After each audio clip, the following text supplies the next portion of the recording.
Hoy! Anong ginagawa mo dito sa labas ng pamamahay ko?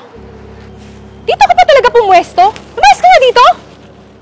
Ang kapal na mukha mong matanda ka? Hindi mo pagmamay-ari tong lugar na to. Kaya wala kang karapatang pumirmi dito. Madam, pasensya na po ha. Alis na po ako. Aba, nararapat lang. Hindi ka talaga dapat dito dahil mga salot kayo. Layas! Ma'am, huwag niyo po saktan yung tatay ko. Maawa naman po kayo. At may kasama ka pa palang bata? Hoy! Wala akong pakialam sa inyo. Lumayas kayo dito at wag na kayong babalik kahit kailan. Mga salot. Pasensya po, ma'am. Okay ka lang po ba? Nasaktan po ba kayo? Hindi. Okay lang ako. Okay lang ako. Buti naman. Tay, pasensya na ha. Matagal po ako.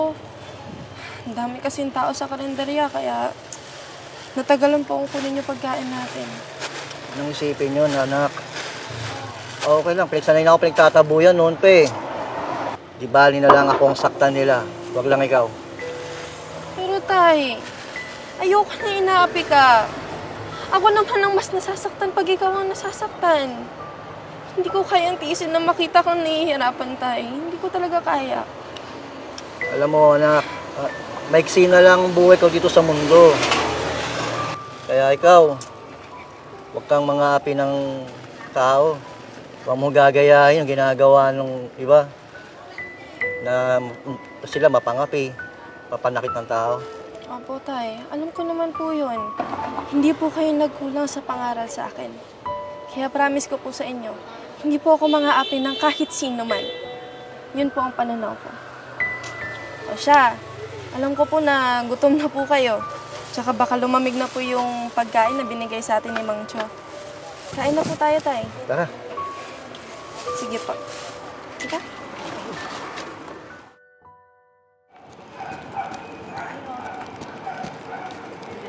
De puta! Andito ka pa rin? Di ba sinabi ko na huwag kang babalik dito? Pasensya na, madam. Wala lang lagi kami matutuluyan ng anak ko eh. So problema ko yon. Hindi ko kasalanan kung bakit naging ganyan yung buhay mo. Wala ka kasing kwentang tao. Itigil mo nga yan! Bumalik ka dito! Ano nangyayari dito? Ma'am, nakita ko po yung lalaki na yun, ninanakawan yung kotse na to. Kilala po yung magnanakaw sa lugar na to. Sa sobrang dami niya naging biktima. Buti nga po nahuli ko po kundi yung may-ari ng kotse na yun, nanakawan. Talaga ba? Buti na lang wala masyadong natangay dito sa sasakyan ko. Salamat sa iyo ah. Ma'am, kotse niyo po to? Oo, Iha. Kotse ko yan. Maraming salamat sa iyo ah. Buti nahuli mo siya. Wala po yun, ma'am. Maliit lang po yun na bagay. Pasensya na po, madam. Hindi na namin kayo gagambalain sa susunod. Maghanap na lang po kami ng ibang lugar. Naku, tay. Pasensya na po. Ako po dapat yung humingi ng tawad sa inyo. Hindi ko po akalain na yung anak niyo pa po yung tutulong sa akin. Pasensya na po, tay, ha. Kung kailangan niyo na matutuluyan, ako nang bahala. May bakanteng kwarto ako sa bahay. Pwedeng dun muna kayo tumuloy ng anak niyo? Narinig mo yun, anak? Narinig mo yun? Seryoso Talaga, po kayo, ma'am? Talaga, madam, narinig mo yun? Opo. Nakapag-aral ka na ng maayos. Maraming salamat po, ma'am. Maraming salamat po. Ako yung dapat magpasalamat sa inyong dalawa.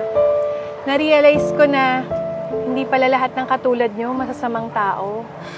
Mabuting tao kayong dalawa. Kaya maraming salamat sa inyo. Ano, pasok na tayo? Para makapag-ayos kayo ng mga gamit nyo? Sige po. Tara, isasara ko lang to ah. Tara.